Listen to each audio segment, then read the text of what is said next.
Renungan malam sebelum tidur.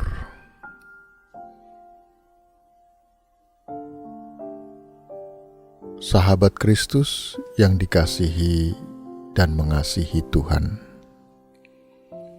Dalam kitab Markus pasal 4 ayat 37 tertulis demikian.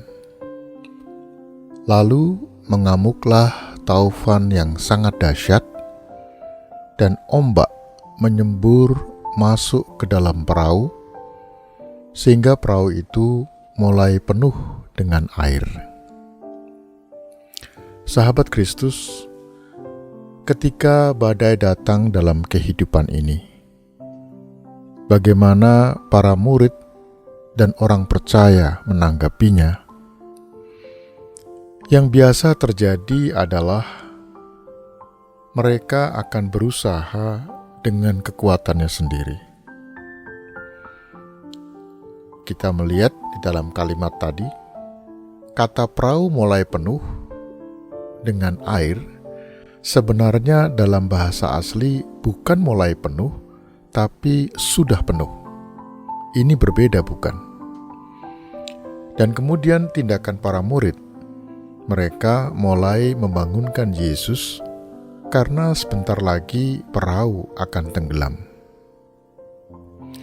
Pertanyaannya, pada saat angin ribut terjadi, apa yang dilakukan para murid? Mereka sebagai para nelayan yang handal, yang hebat, mereka merasa dapat mengatasi sendiri persoalan itu. Sikap menunda, merasa mampu dan tidak butuh Tuhan, itulah yang membuat para murid mengalami ketakutan dan hidup dalam keraguan. Sahabat Kristus, ini yang sering kita lakukan, yaitu merasa berhak mengontrol hidup sendiri. Tapi setelah lepas kontrol, barulah kita mencari Tuhan. Kita sering menggunakan Tuhan untuk menggenapi hidup kita, dan bukannya menggunakan hidup kita untuk menggenapi tujuan atau rencana Tuhan. Banyak orang menganggap Tuhan bukan sebagai bagian yang penting dalam hidup ini. Tuhan hanya salah satu dekorasi. Kalau kita butuh, maka kita akan pakai.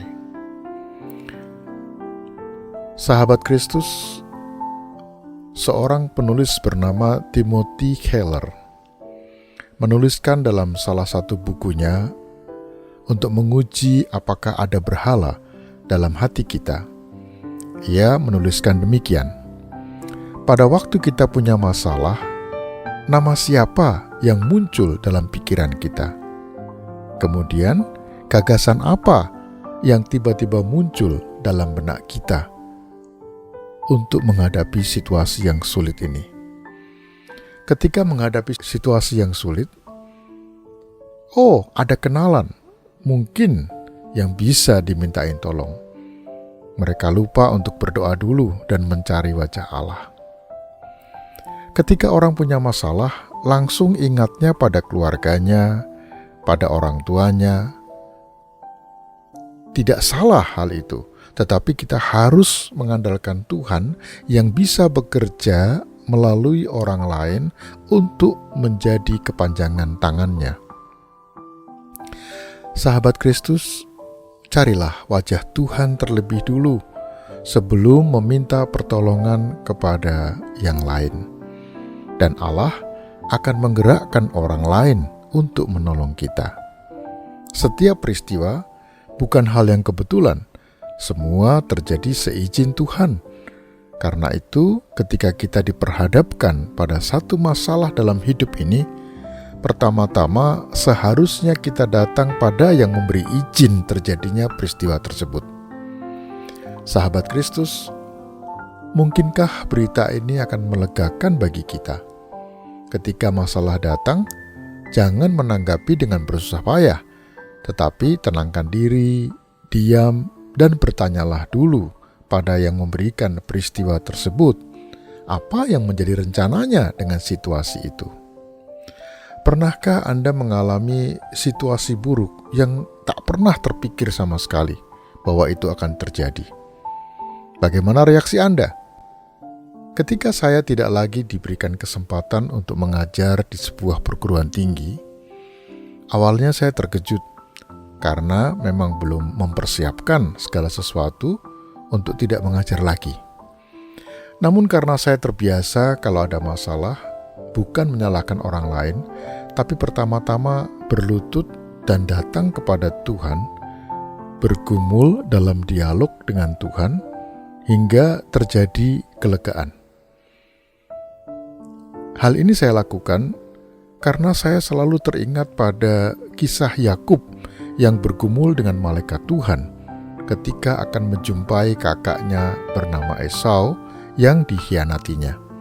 Ia bergumul dan tidak melepaskannya hingga mengalami kelegaan. Sahabat Kristus, ketika kita berlutut dan berdoa kepada Tuhan, hal penting yang perlu dilakukan bukan hanya bicara sendiri, melainkan dengarkan suara Tuhan yang menyapa dan menjawab pergumulan kita. Ternyata, kelegaan adalah hal yang sangat penting sebagai sinyal atau tanda bahwa Tuhan menyertai dan berkenan atas apa yang kita lakukan. Seperti yang tertulis dalam Mazmur pasal 40 ayat 2. Aku sangat menanti-nantikan Tuhan. Lalu ia menjenguk kepadaku dan mendengar teriakku minta tolong. Amin. Mari kita berdoa. Ya Tuhan, menyadari bahwa setiap masalah yang aku hadapi adalah seizin Tuhan. Ajari dan bimbing aku untuk selalu mencari wajah-Mu, untuk mengetahui rencana-Mu. Sebentar aku mau membaringkan diri beristirahat. Terima kasih atas seluruh peristiwa hari ini yang semua ada dalam rancangan-Mu. Amin.